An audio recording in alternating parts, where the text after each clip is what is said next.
Ayan, nagluluto si Kabayan ng aming breakfast. And 10 a.m. na. August 10 ngayon, Saturday. And wala kaming pasok, boss.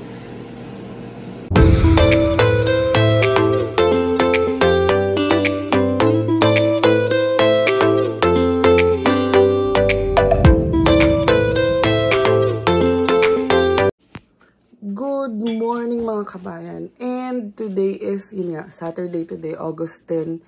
And meron kaming day out ni Angel at saka ni Danny na biglaan lang kasi kagabi andito sila so hindi ako nakapag-video na.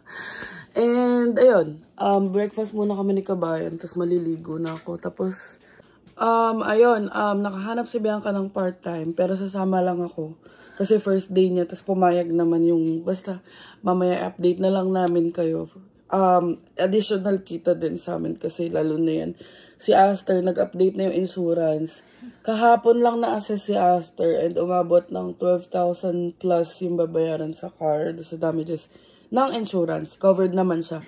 So, bali ang babayaran lang namin is yung parang, ano ba ngayon? Nakalimutan ko yung term letter D eh. Pero, yung parang participation fee lang na $500. So, medyo malaki-laki pa din yun. So, kailangan mag-part-time. Kaya kailangan namin mag-part-time. So, ako moral support lang kasi siya yung open work permit. So, ayun. Good thing lang dun sa schedule ko ngayon is Saturday, Sunday na ako walang work. So, last week ko na rin sa school next week. So, i-update na lang namin kayo na makaganapan namin today. Samahan nyo kami for today's video. So, ayan ang ating breakfast. Noodles at saka kanya ay pansit canton. Tapos ito galing pa ito sa mga Nigerian nating friends. Kasi dito kami nag-shoot ng video. Tapos, ayan, kasi daw ako ang host. So, may paganyan sila. Wine at saka mga fruit juice. So, let's eat. A few moments later. Ayan mga kabayan, it's already 11 a.m. and 12 p.m. yung appointment namin sa Square One. And medyo malamig-lamig na ngayon. Ayun mga kabayan, kasama natin si B. And sumama na siya kasi yung sa part-time niya malapit lang naman sa Square One. So parang hindi na rin sayang sa gas. So andun na yata si Danny kasi sabi ni Danny magbabas daw siya. And si Troy naman, si Angel naman, ihatid siya ni Troy. So, doon na lang kami sa Square One, magkita-kita. And, tara na, i-update ko na lang kayo kasi 11:21 na. And, again, 12 p.m. yung appointment. Let's go! Ayan mga kabayan, nandito na tayo sa Square One. And, abot naman, 11:45. So, ayan si B. Kitain na natin sila, andun na sila for sure sa loob. And tinanong ko pa lang kung saan, hindi ko alam exactly kasi medyo malaki yung Square One. Ayun, tinanong ko si Angel, nag-reply na siya. And buti na lang malapit sa food district. Kasi dito ko favorite na nagpa-park kasi malapit lang. I mean, basta, mas kabisado ko siya.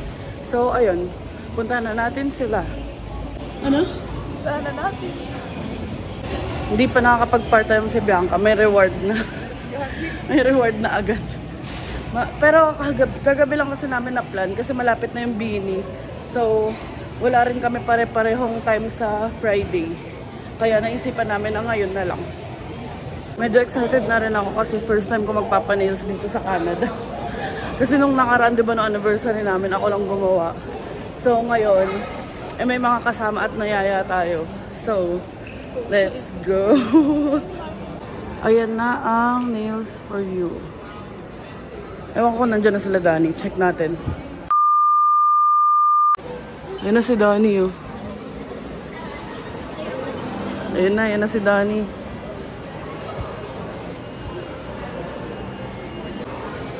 Hoy, ante! Ano na? So, eto. Dito kami magpapaano sa nails for you dito sa Square One. Tapos, eto yung mga price. Ayan.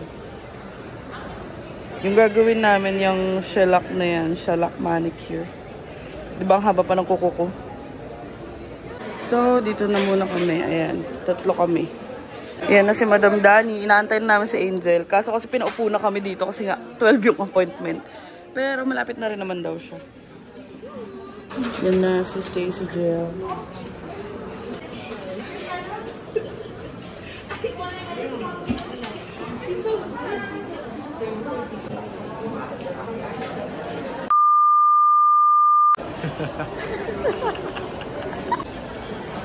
Ayan na po yung mga madam damin.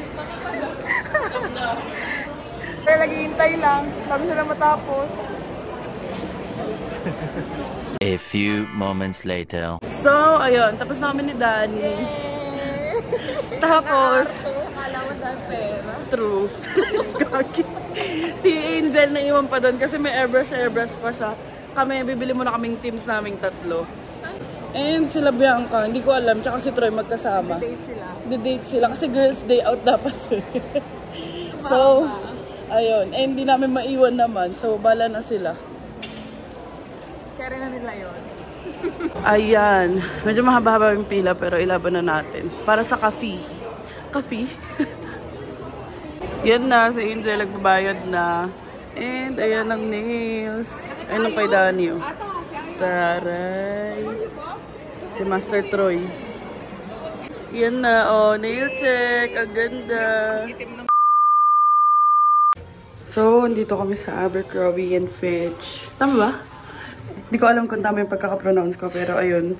Dito kami sa... pang urban planet lang kasi. Yan, nagpo-fit siya. Tapos nagustuhan niya yung shirt. Tapos ang galing dito ng... ayun o.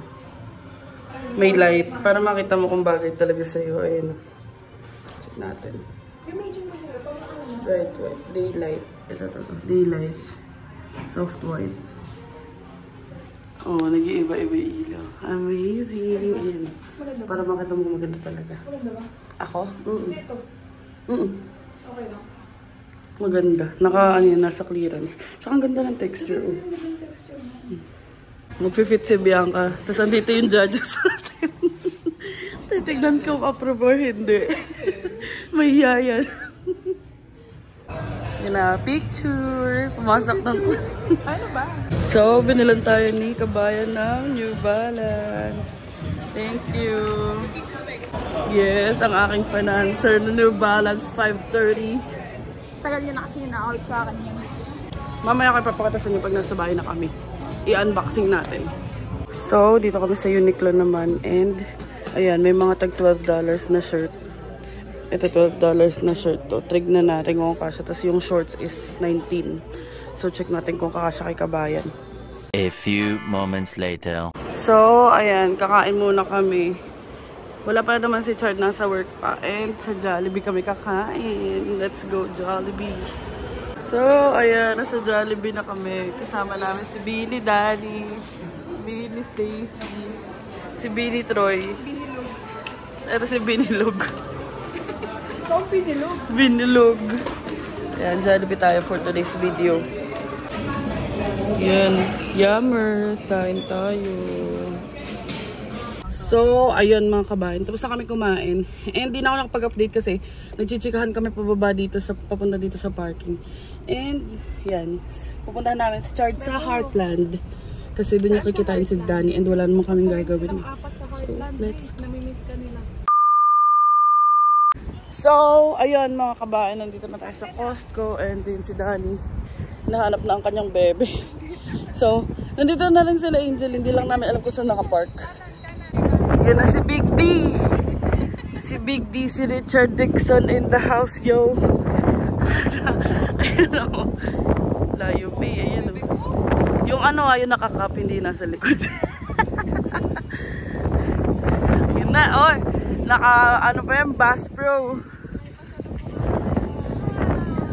Ah, Mama Gemma, oh. Mama Gemma, oh. Na ang aesthetic couple. Ano kami? Canals. Di canals. Sa tawa pa lang malalaman mo. Oh, baka may man-judge na naman dyan. Wala pong beauty contest. Wala mo nang judge. Sa tawa pa lang malalaman mo. The irrigations. Ano niya mga social nating friends? Itapat mo. Ayan. The originals. So, Bini OOTD secured. Kakabili lang namin, may nakabit-bit na naman, oh. May nakawak na naman ng sapatos. Love. Ginagawa mo dyan. Huwag mo dasalan yan. So, ayun mga kabayan, nagiwahiwalay na kami. And hawak ni Bianca yung ano. Kasi may bayad pa yung paper pag may dala naman kaming sasakyan. Tapos, yung part-time niya, pinaresked niya, buti na lang pwede na bukas na lang. Bukas after work niya. So, ayun. Ngayon, uwi na muna kami. Kasi wala na rin naman kami gagawin para makapahinga din. And, atin yung itim na ulo po. Paulan na yata. Paulan na, kaya umuwi na tayo. Let's go home. Let's go. So, ayun mga kabayan. Bahay na kami. And, hindi ko pala nabanggit kanina. Yung sa nails, mas mura siya kapag cash. Tapos kapag hindi cash, parang mga 10%. Yun yung sabi, pag cash daw may 10% discount. And si Bianca, nag-aayos-ayos na kasi Kira, si Kira. So, kung na mamaya yan si Kira sa amin or bukas ng umaga kasi pabalik na sila ate. And malulungkot na naman si kabayan. And ayun nga pala, processing na ina-edit ko na yung video kasi nakapag-process na ako ng WES, which is yung para sa ECA, Education Credential Assessment. Basta ganun. For our documents and pag mag-apply ka ng PR requirement yun.